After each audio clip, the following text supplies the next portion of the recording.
Hello! I've got iced tea today because I've got kind of a day. I made my own iced tea. It's kind of weird. I like to mix several different tea bags together, I guess, but I like it, and then you get some of the benefits of the like tea leaves and stuff in a more concentrated way. Anyway, I wanted to talk about the guy that lied about his height. Now, actually, I've had this happen a lot. Guys will lie about their height or some other physical attribute, and I'm honestly baffled by it because I don't understand how they think that's going to play out. First of all, I don't really care too much about height. Hey, coming back to the road, John Henry. So most men are my height. Come back to the road, John Henry. And I've never turned anybody down for that reason. I've dated shorter, and I've just, dated my height and taller. So for me, it's not really a consideration, but I do understand that some women will say they're not even interested in someone based solely off of height. And while I don't necessarily agree with that, people choose other people based on hair color, eye color, skin color, sizes of different things. People choose people for lots of reasons. So I guess in theory, you're attracted to who you're attracted to. But I'm more attracted to who the person is and how their mind works than what they look like. Although that is a bonus if that all lines up as well. So anyway, this was the first time that Call him back to you. A guy had lied to me about his height. And I actually drove a really long way. I drove, I think, like 2.5, 3 hours to meet Call him him. back, Gunner. He's trying to cross over. I generally had a rule of like we'd either meet halfway for a first date specifically because I didn't really feel like anybody needed to have the burden of driving the whole way. But he had this really cool kind of he told them they coming back. They coming back. Keep calling him, Gunner. Keep calling him, Gunner. Night. There was like a specific place that he wanted to go to. So, I mean, it sounded fun. No, they went out to drive, but it went around like it was going towards the dirt road that John Henry at. But he showed up, and I'm not kidding, he was at least 6 inches shorter than what he claimed to be. He was still taller than me, but the fact that he lied on his profile really bothered me. So I said something to him in the moment, and I probably should have just turned around and left.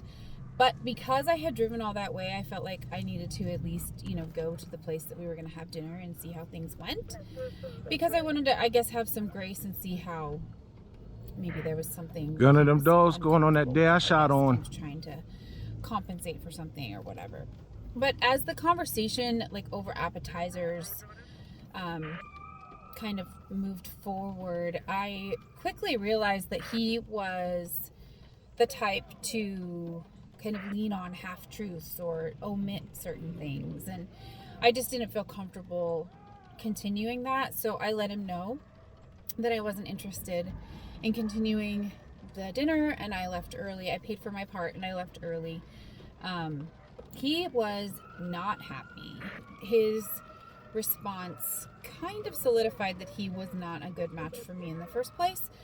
And I have found that as a side note that if you can say no to somebody or deny a request in some way, you are going to find out what type of person they are very quickly. So if you have an opportunity to say no, or at least say, hey, that's a good idea, but I'd rather try this, you're going to be able to tell what their temperament is by how they respond to that. So that's kind of a nice little way to find out something about someone, especially early on when you're trying to figure out if you want to go on a second date.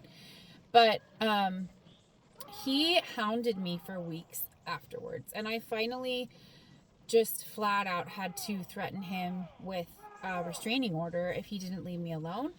And I was very clear from the start that I was not comfortable with him being untruthful on the profile. And he just kept bringing it back to his height being the problem, and I kept reminding him that the lie was the problem, and if he had been honest about his height from the beginning, I wouldn't have had any issues. the thing is that I've encountered a lot of men who do the same thing, and then you show up, and at this point, Hey, Gunner, I them just dogs walk in away one spot. immediately. I let them know that they should be honest on their profile because nobody's looking for a liar to partner up with. And I leave. I don't even give them 5 minutes. You If said they look lie like they in about one that, spot? They're going to lie about everything else. I might be got that You there. cannot trust somebody who starts the communication with a lie. You just cannot. So I would suggest for people who are still trying to navigate the dating world, if somebody's lying about their height, How far or they over there, something Gunner? somewhat, trivial, I guess, they're going to lie about other things. But they all And so I stop. don't think it's worth the time. If you've caught them in a lie right off the bat, just say goodbye. There's really no point in continuing that conversation because you're not going to be able to trust them, and it's just going to be a waste of time.